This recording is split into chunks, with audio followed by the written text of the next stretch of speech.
Hi everyone, welcome back to Project Happy Home. For those of you who are new here, I'm Tanya, a doctor, lawyer turned homeschool mom of 3 kids ages 10, 6, and 5. In today's video, I'll be showing you another workbook from Evan-Moor, and this one is How to Write a Story.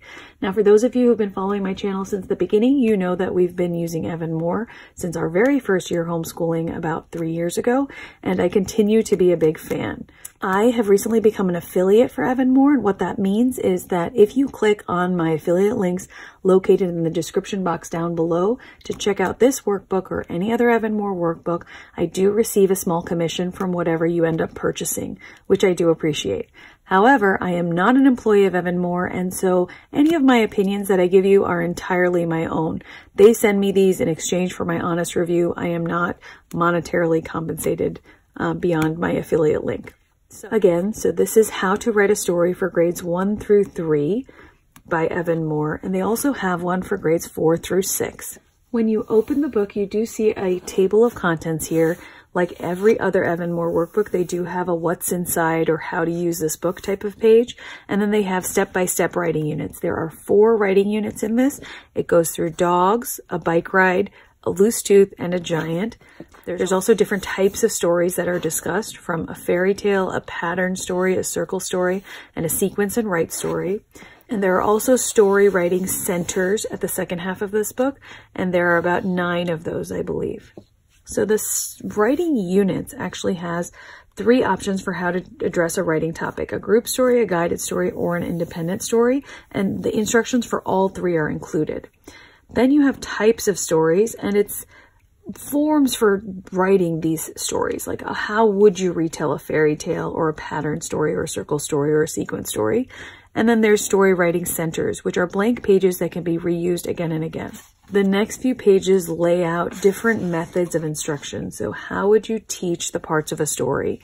And they have that split out into level 1 for beginning writers, level 2 for more able writers, and then trait-based writing, where you select ideas, where you develop your own voice, you talk about word choice and use of conventions, the organization of a story, as well as sentence fluency, where you practice how to write a smooth paragraph. There's also guided stories where the whole class works on the same exact story, but everybody writes a different part of it. I thought that could be a really fun addition to a free writing exercise a la Julie Bogart style. Here you have independent stories where you can teach the student to write their own story. They have instruction on group stories as well, where you brainstorm about the topic that you're going to talk about. As a class, you make an outline. Obviously, if you only have one student, you can be the class with your student, or you can have your kids do this together, where the brainstorming and everything happens even with kids who are younger or older, and then the writing goes on with the independent student who's using this workbook. So again, you have pre-writing, writing, responding, where you share your stories with the group. And then there's publishing as well, where you actually can make a physical book. So here you have, for example, a 1, 2, 3 outline for your guided story. This is for our dog story, and it goes through and it establishes character and setting, action, and conclusion. So a little way of guiding a student's thinking when they're about to write a story about one topic. On this page, you have a more open-ended type of outline page about any type of animal. So if your student wants to pick a different animal besides a dog, they can go ahead and do that.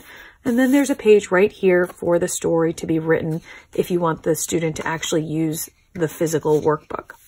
Here you have retelling a fairy tale.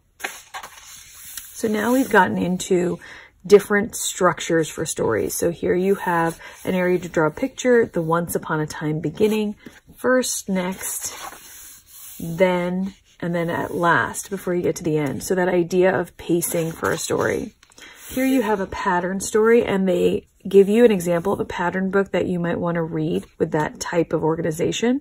And then it tells you to brainstorm a list of good things that can happen, a list of bad things that could happen, and then you write one good, bad, good page, and you go on and you write things. So for example, if you needed money for a present for my mother, the good thing is I found $1, but the bad thing was it was in a mud puddle. The good thing is that I washed it off. The bad thing is I got all wet. So kids should pretty immediately realize that this is a common pattern that they have seen in a lot of their picture books and novels, and it's a nice way to think about how a story is structured. Here you have a circle story, like if you give a mouse a cookie or if you give a pig a pancake, where the story circles right around. It gives you a graphic organizer so that you could plan that out based on the character. And then you have a sequence and write story where you have a beginning, a middle, and an end. So it has a little sequencing activity for you to do, and then you write about those pictures that you've cut out and put into the right place. Then you have story parts, which deal with who, what, where, and when. And here you have different things that you can use for those things. So you have many different who's, like a brown bear, a noisy baby, a hungry lion. You have what's, like the little boy with a wagon, a new bike, a lazy girl, an old man with a fishing pole, a brave princess. When's, you have last week, after school, in the morning, tomorrow, bedtime, after the game. Where's, you have different locations for them to think about that. These are nice things, by the way, to print out and have cut apart. You can make copies of it so you can have them separated, or you can just cut them the way they are, because I think they are designed to be exactly back and front. These are nice things to laminate for free writing exercises for a long time, not just when you're using this workbook. And then you have this type of activity where you start with a picture. So you see the picture like this, the man catching the fish who has a crown, and you write a story based on the picture. Picture prompts are great. On occasion, I will download picture prompts like this. Sometimes I'll just cut out a magazine page and ask my student to dictate the story. There's also written story prompts, like Sam and Pam went to the park, and what happened after that. Carlos was looking for his lost mitt. Instead, he found. So I really like these beginning story prompts to sort of like spark a story. Sometimes when you tell a child to write a story, they just don't know where to begin at all. This book does gently introduce how stories might be structured, how you can write a story about almost anything. Here you have some more graphic organizers for a good story having a beginning, a middle, and an end. You can make copies of these, print them out, hang them on your wall, etc. And then you have who is the story about, what happened, and how does the story end for the beginning, the middle, and the end. And again, you have a pattern train, which is a similar type of graphic organizer to give kids that idea of how story organization works.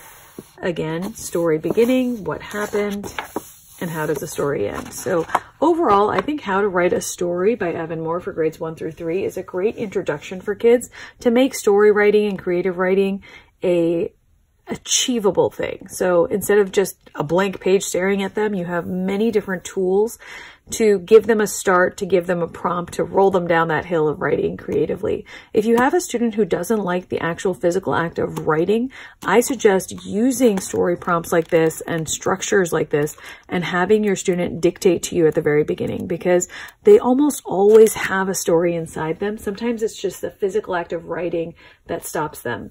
But this is a great book for providing tools to spark them on their way.